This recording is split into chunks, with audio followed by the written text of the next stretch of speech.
The private hangar echoed with the metallic clang of tools.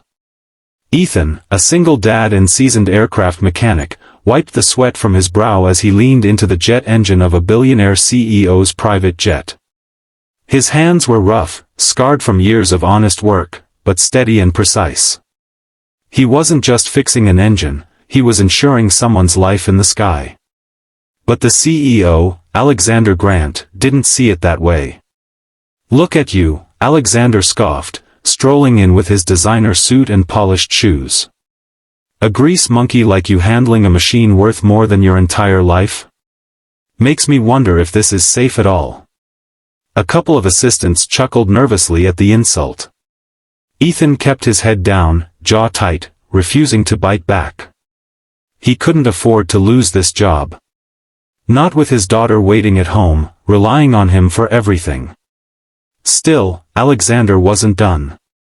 "You probably wouldn't even know what to do with real money if you had it.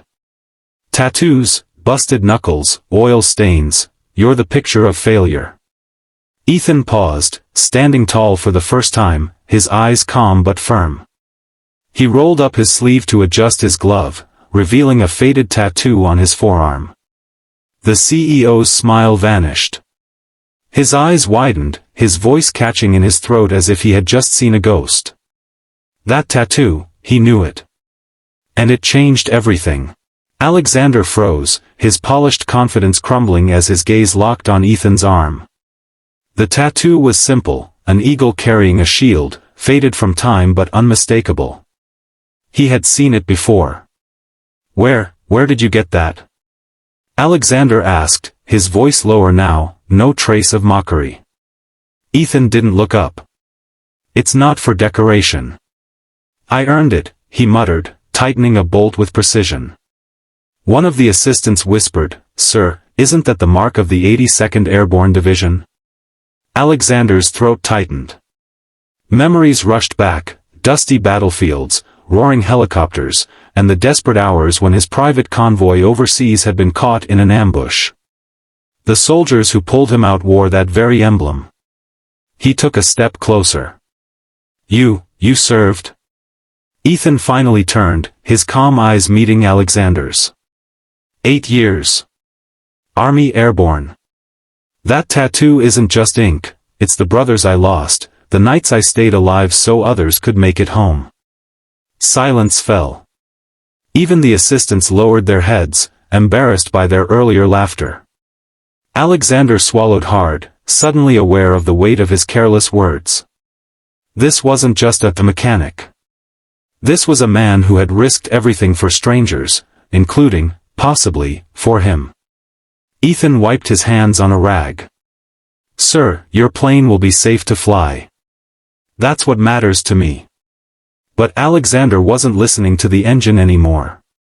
He was staring at Ethan with something he hadn't felt in years, respect, mixed with guilt. For the first time, the billionaire CEO saw not a grease-stained worker, but a hero hiding in plain sight.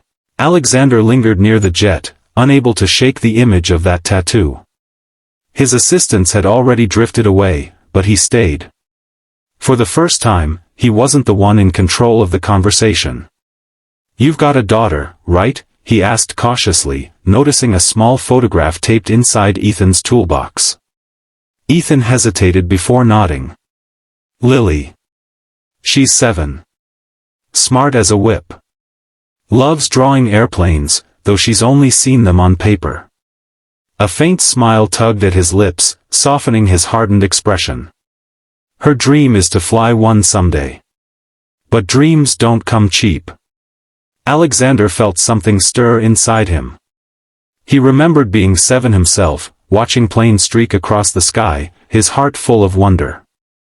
But unlike Lily, he'd grown up with every resource at his fingertips. "And her mom?" Alexander asked gently. Ethan's hands stilled. He set the wrench down and exhaled slowly. "She passed when Lily was 2. Since then, it's just been us." His voice was steady, but his eyes carried the weight of sleepless nights and endless responsibility. For once, Alexander didn't have a clever response. The man he had mocked was carrying more on his shoulders than most billionaires ever would. Ethan gave a half smile and picked his wrench back up. That's why I don't mind the long hours. Every bolt I tighten, every engine I fix, it's all for her. Alexander's chest tightened. In his world of wealth and luxury, he had forgotten what sacrifice looked like. And here it was, in the oil-stained hands of a single father who asked for nothing more than a fair chance. For the first time, Alexander wondered if maybe he wasn't the richest man in the room after all. The hangar was quiet except for the steady click of Ethan's tools. Alexander stood there longer than he intended, battling a wave of shame. He had built his empire on speed, profit, and appearances, but Ethan was showing him something money couldn't buy: dignity. Finally, Alexander cleared his throat. You know, I shouldn't have spoken to you the way I did. Ethan glanced at him briefly, then returned to his work. Doesn't matter. I've heard worse. But it did matter. The billionaire who never apologized found himself struggling with words. No. It does. You saved lives wearing that tattoo. Maybe even mine. And here I was, mocking you for working with your hands. Ethan shrugged, tightening one last bolt. Work is work. Doesn't make me better or worse than anyone else. Just means I can put food on the table. That quiet humility cut deeper than any rebuke. Alexander felt a pang of discomfort. He had employees, fleets of jets, and more money than he could spend, but when was the last time he did something purely for love, the way Ethan did for his daughter? As Ethan closed the engine panel, Alexander noticed the photograph again. Lily, gap-toothed and smiling, holding a crayon drawing of a jet. Her joy radiated from the picture, even through grease-stained tape. Alexander's chest tightened. He thought of all the private schools and lavish vacations his own children had taken for granted. Lily had none of that, yet her dream burned brighter than any spoiled privilege he'd ever known.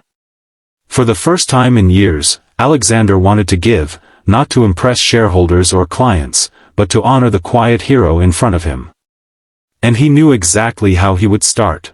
The next morning, Ethan arrived at the hangar expecting another long shift. He was already planning what simple dinner he and Lily could share that night. But when he walked in, something unusual caught his eye. Alexander was waiting by the jet, not in a suit this time, but in a plain jacket, his expression strangely humble.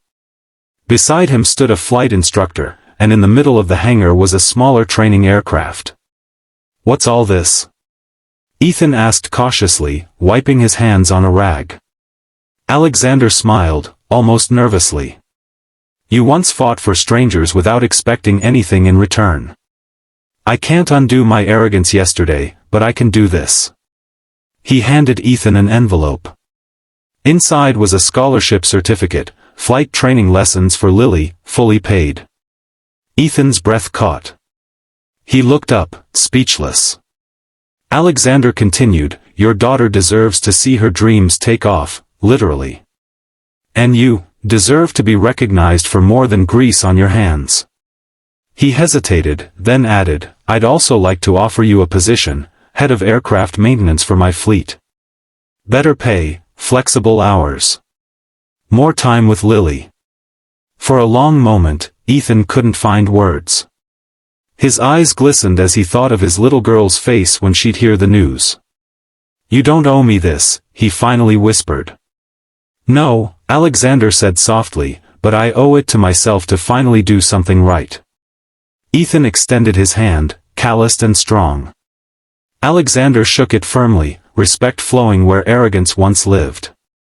That night, as Ethan tucked Lily into bed and told her about the surprise, her squeal of joy filled the tiny apartment. For the first time in years, Ethan felt lighter. And across town, Alexander realized wealth meant nothing, unless it lifted someone else higher.